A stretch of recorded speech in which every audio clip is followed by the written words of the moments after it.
troubles really seem significant number of closures in 2020, Applebee's hasn't given up. 2023 was supposed to be the year of an official bounce back. As reported by Restaurant Business, the company hoped to open more locations than it would have to close, but despite their best efforts to become relevant again, 2023 has ultimately not been a year of growth for Applebee's. Instead, it's been the same old news of more closures of underperforming locations.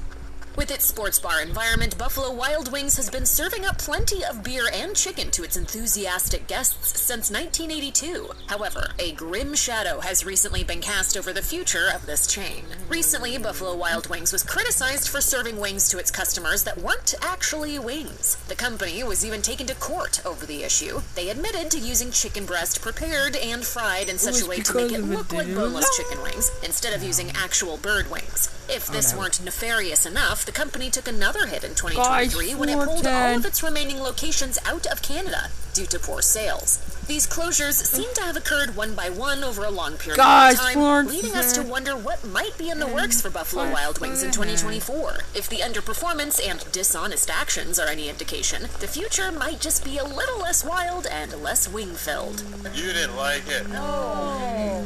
Fuddruckers got its start in Texas in 1980 with a promise that set it apart, as the buns housing its scrumptious burgers were baked daily from scratch on site. There's a lot to love about this idea, but we might not get to enjoy it for much longer. Fuddruckers is hardly the grand-scale chain that it used to be, as there are a mere 60 locations left in the United States. While the story is a long one with multiple twists and turns, it appears that a consistent dip in revenue and popularity can be attributed to Fuddruckers' acquisition by the company Luby's in 2010. The new owner made some less than popular changes that ended up driving earnings down rather than up. In 2020, Luby's itself was liquidated, and Black Titan Industries took over the flailing Fuddruckers locations. While this most recent owner has been admirably trying to rekindle things, we fear that poor Fuddruckers might be too far gone to revive. White Castle is the world's original burger chain. It got the ball rolling for all fast food beef and fry restaurants when its first location opened in 1921. But is it possible that White Castle's long reign might be finally coming to an end? Some recent financial troubles certainly have us concerned. Sadly enough, multiple White Castles have been closing across the nation.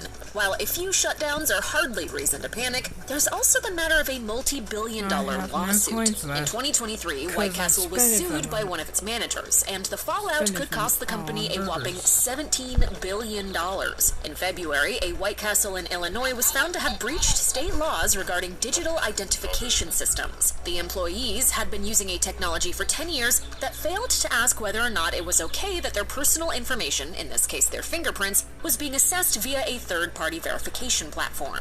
It's ridiculous. The whole thing is ridiculous. This is illegal in Illinois, and the state Supreme Court ruled that the franchise had to pay for every single instance that it occurred. A payout of this magnitude can certainly be difficult to recover from, so it's definitely reason enough to worry about White Castle's long-term future.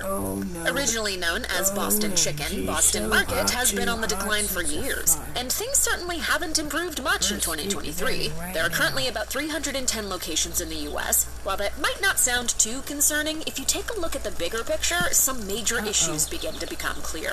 At its peak, Boston Market could boast 1,200 locations. So what has led to such a severe downsizing? For one thing, there has been a fair bit of scandal. In August 2023, 27 different locations were ordered to be closed by the Labor Department of New Jersey when it emerged that the franchise owed its workers $600,000 in outstanding wages. The company also had to pay a fine of $2.6 million, which only added to their pile of financial troubles. Obviously, Boston Market will need to implement some changes if it ever hopes to turn around its fortunes.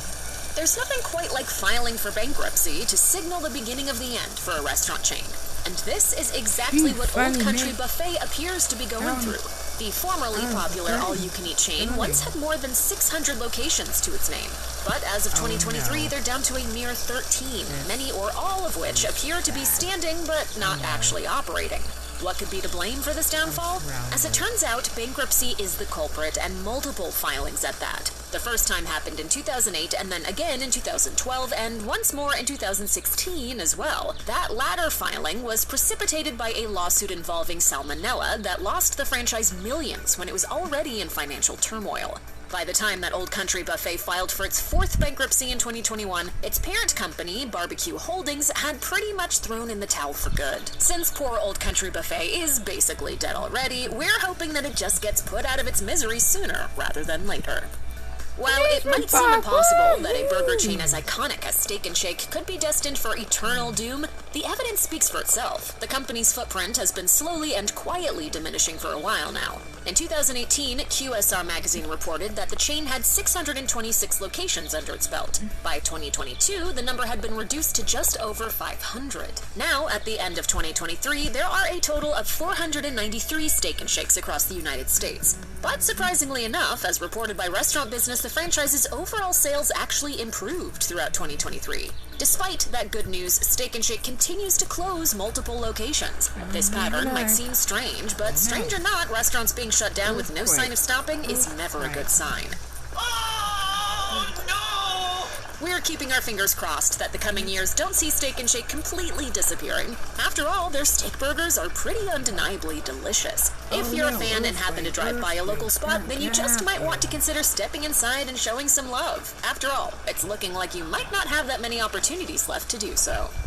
Crystal is a burger chain known for its beefy creations, melty breakfast sandwiches, loaded hot dogs, tater tots, and fries. Founded in Tennessee during the Great Depression, Crystal has been serving up deliciousness for nearly a century. But its performance over the last few years is making observers wonder how much longer those burgers will continue to sizzle on their grills. As reported by Restaurant Business, Crystal filed for bankruptcy in 2020 and was sold to Fortress Investment Group.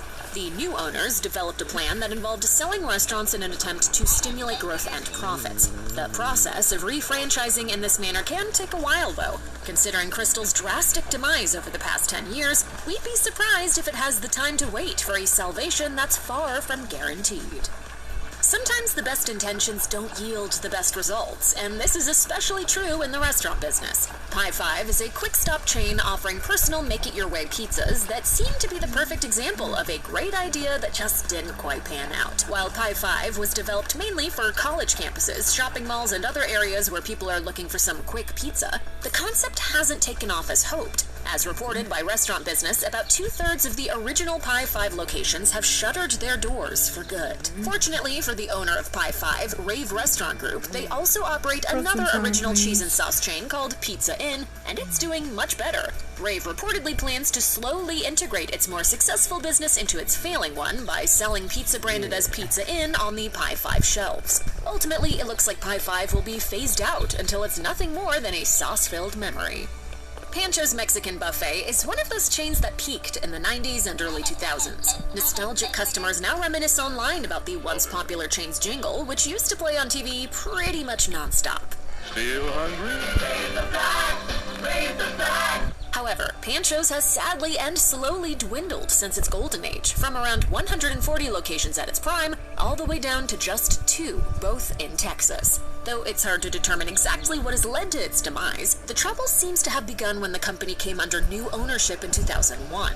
The 2 remaining locations are still serving all-you-can-eat tacos and sopapillas, but it seems like they've been struggling for a while. In 2021, customers flocked to the doors of one of the final Panchos for what they thought would be their final meal there, after a rumored permanent shutdown was reported by local news. Strangely, though, that closure never happened, though we wouldn't be surprised if it does end up happening very soon. Fur's is a cafeteria-style chain that was hit incredibly hard during the COVID-19 pandemic. It closed all of its locations following the height of the virus, and to the dismay of loyal customers, they've never opened back up. As of 2023, all of Fur's locations still remain unused, while some have even been demolished. But a recent unexpected glimmer of hope has been ignited in Lubbock, Texas. Rumors of a potential resurrection were reported on the website for the Lone Star 99.5 radio station. While the abandoned Fur's in Lubbock was torn down in 2022, a local restaurant called the Escondido Grill is reportedly assembling Fur's most popular recipes for an event to highlight its lost tastes. Few details have been released about what exactly this celebration will entail, but it will no doubt be full of nostalgia. However, we wonder if this brief and almost torturous resurrection will only serve to prolong the passing of the Fur's era. Piccadilly Restaurants opened its doors for the first time back in 1932 as a single buffet-style cafeteria. It didn't begin its expansion until 1944 when a new and ambitious owner swooped in and developed it into a popular chain that spread across the South. Following the popular all-you-can-eat trend of the time, Piccadilly enjoyed success as a beloved restaurant that faithfully fed throngs of hard-working American families. However, as it stands in 2023, things are not exactly looking good for Piccadilly, as the chain continues to close multiple locations. In Jacksonville, Florida, for example, there were headlines around the shutdown of one particular Piccadilly that had been serving locals for 50 years. It's just hard. Very hard. Gonna get me crying, so. And this is hardly the first closing that the company has dropped on consumers without any warning or explanation. Similar occurrences have also recently happened in the bustling cities of Alexandria and Gonzales, Louisiana. Since the company has remained tight-lipped as to the reasons why it appears to be downsizing, we can only speculate about what's causing the trouble. Could an antiquated business model centered around buffet dining be at the heart of the problem? We can't say for certain, but we will be watching and waiting to see what happens in Piccadilly's near future. I like 4-6. Oh no. Tsunami. This time. Oh no. Tsunami. No floor 6 this time. Oh no. Oh no. No. No. No. No. No.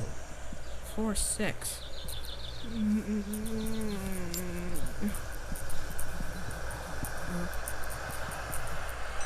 4-6, or else we're dead. Oh no. Where's the elevator? Where's the elevator now? Oh no, where's the elevator now? Phew. Bye.